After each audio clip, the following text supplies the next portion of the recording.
بسم اللہ الرحمن الرحیم۔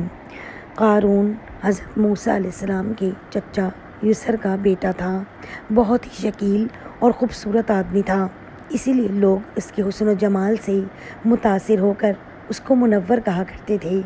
اس کے ساتھ ساتھ اس میں یہ کمال بھی تھا کہ وہ بنی اسرائیل میں توریت کا بہت بڑا عالم اور بہت ہی ملنسار و با اخلاق انسان تھا، اور لوگ اس کا بہت ہی ادب و احترام کرتے تھے۔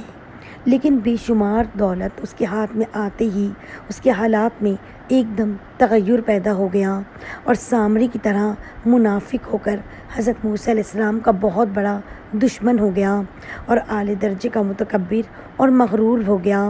جب زکوٰۃ کا حکم نازل ہوا تو اس نے حضرت موسیٰ علیہ السلام کے روبرو یہ عہد کیا کہ وہ اپنے تمام مالوں میں سے 1000واں حصہ زکوٰۃ نکالے گا، مگر جب اس نے مالوں کا حساب لگایا تو ایک بہت ہی بڑی رقم زکوٰۃ کی نکلی۔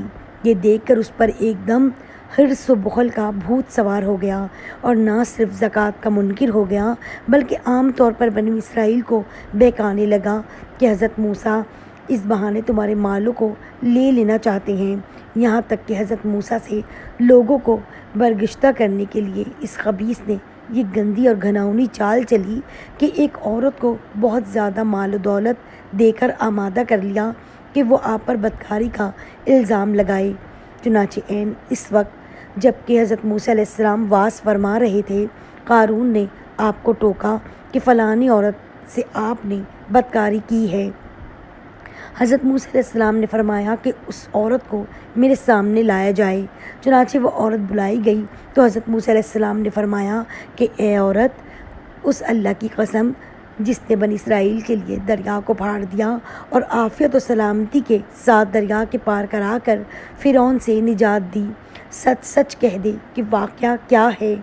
حضرت موسیٰ علیہ السلام کے جلال سے عورت سہم کر کانپنے لگی، اور اس نے مجمع عام میں صاف صاف کہہ دیا کہ اے اللہ عزوجل کے نبی، مجھ کو قارون نے کثیر دولت دے کر آپ پر بہتان لگانے کے لیے آمادہ کیا ہے۔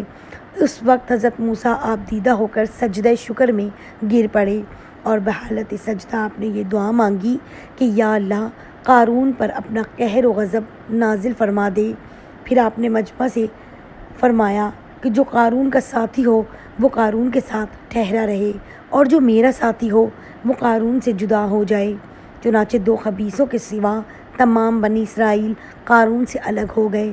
پھر حضرت موسیٰ علیہ السلام نے زمین کو حکم دیا کہ اے زمین، تو اس کو پکڑ لے۔